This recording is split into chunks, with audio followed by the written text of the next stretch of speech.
А сейчас мы продолжаем на такой оптимистической ноте наш концерт.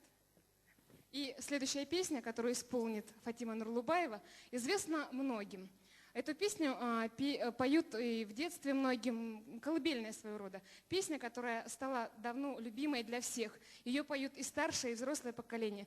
Я думаю, что вы догадываетесь, о чем я говорю. Песня «Ахшаллу, карашаллу». Итак, встречаем Фатима Нурлубаева.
Фатима Нурлубаева.